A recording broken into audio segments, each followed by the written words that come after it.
নমস্কার বন্ধুরা। বন্ধুত্ব সবার সঙ্গে হয় না, তবে বন্ধু বা শুভাকাঙ্ক্ষীর বাইরেও এমন কিছু মানুষ থাকেন যাদের সঙ্গে আমাদের চলতে হয়। কাজের সূত্রেই হয়তো রোজ দেখা হয়, এ কথা সে কথার মধ্যে ব্যক্তিগত আলাপও হয় টুকটাক। বিপদে আপদে পরামর্শ দেন অনেকে, তবে সবাইকে কিন্তু সব কথা বলা ঠিক নয়, আবার সবার পরামর্শ সুপরামর্শ নয়। কিছু মানুষের সঙ্গ জীবনে নেতিবাচক সৃষ্টি করতে পারে, কিছু মানুষের কারণে আপনার ছন্দপতনও হতে পারে জীবনে। এমন মানুষের চিহ্নিত করা আপনার কাজ হবে, তাদের অবশ্যই এড়িয়ে চলা, তবে এমনভাবে যেন দৃষ্টিকটু না হয়। আপনি তাদের সঙ্গে ভদ্রতাসূচক আলাপ আলোচনা বজায় রাখবেন, কিন্তু নিজের আবেগের জায়গা পর্যন্ত তাদের কখনো পৌঁছতে দেবেন না। ব্যক্তিগত বা পারিবারিক জীবনে তাদের অনুপ্রবেশের সুযোগও দেবেন না কখনো। জেনে নিন কারা রয়েছেন এমন মানুষের তালিকায়। প্রথমত, যারা একটু হিংসুটে বা লোভী ধরনের। লোভ বা হিংসার বশবর্তী হয়ে অনেক মানুষ অনেক কিছুই করতে পারেন। অনেকের নিজে সুখী হতে পারেন না বলে অন্যের সুখও সইতে পারেন না। অন্যের সাফল্য, সম্পদ, সন্তান সবই তার চক্ষুশূল হয়ে ওঠে।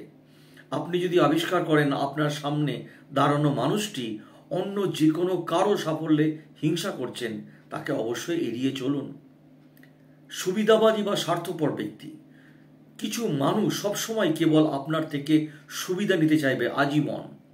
নিজের স্বার্থের বাইরে কিছু চিন্তা করার সামর্থ্য অনেকেরই নেই। নিজের প্রয়োজনের সময় তারা ঠিকই আপনার কাছে আসবেন, কিন্তু আপনার প্রয়োজনের সময় তাদের আপনি খুঁজেও পাবেন না কখনো। আর খুঁজে পেলেও দেখবেন আপনাকে সাহায্য করতে না পারার 101টি বাহানা তারা তৈরি করছে। অর্থাৎ এ ধরনের মানুষ আখেরে আপনার কোনো কাজই আসবে না কোনোদিন, বরং তাদের সঙ্গে সুপরামর্শ রাখতে গিয়ে আপনি দেখবেন আপনি সর্বদা ক্ষতিগ্রস্ত হচ্ছেন। ছিদ্রান্বেষী বা সমালোচক ব্যক্তি। যে কোনো সময় যে কোনো কিছু সমালোচনা করে ফেলাটা কোনো মানুষের ভালো বৈশিষ্ট্য বা চারিত্রিক বৈশিষ্ট্য নয়। কেউ যদি সব কিছুর খারাপ দিক আবিষ্কার করে চোখে আঙুল দিয়ে দেখিয়ে দেন, তাহলে একসময় আপনিও আবিষ্কার করতে পারেন পৃথিবীতে ভালো বলে কিছুই নেই, সবই নেগেটিভ। ভালো কিছু খুঁজে বের করতে গিয়ে আপনাকে ভীষণ বেগ পেতে হচ্ছে সবসময়। এই ধরনের ব্যক্তি আপনার কুতো ধরবে। ক্রমাগত নিজের সম্পর্কে নেতিবাচক কথা শুনতে থাকলে আপনি একসময় ডিপ্রেশনে চলে যাবেন বা হতাশ হয়ে পড়বেন।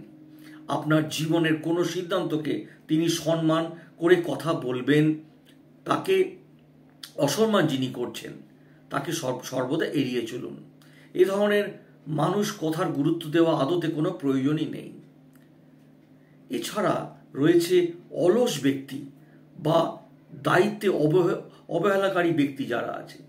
নিজের কাজটুকুই যিনি সঠিকভাবে করতে পারেন না, তিনি অন্যের কি কাজে আসবেন?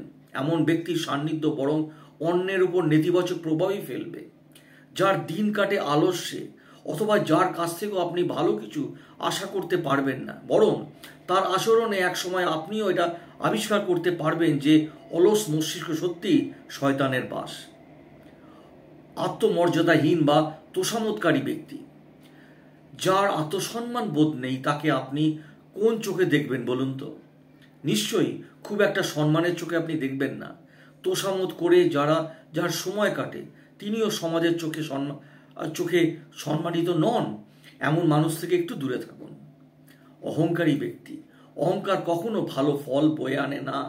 কথাই আছে, অহংকার পতনের মূল। যার মধ্যে হাম্বরা ভাব রয়েছে, তার আচরণে আপনি বিরক্তি অনুভব করতে পারেন এবং তার নানা কথায় আপনার নিজেকে ভীষণ ছোট মনে হতে পারে। অসংখ্য ধন্যবাদ আমার ভিডিওটি দেখার জন্যে। ভালো থাকুন, সুস্থ থাকুন।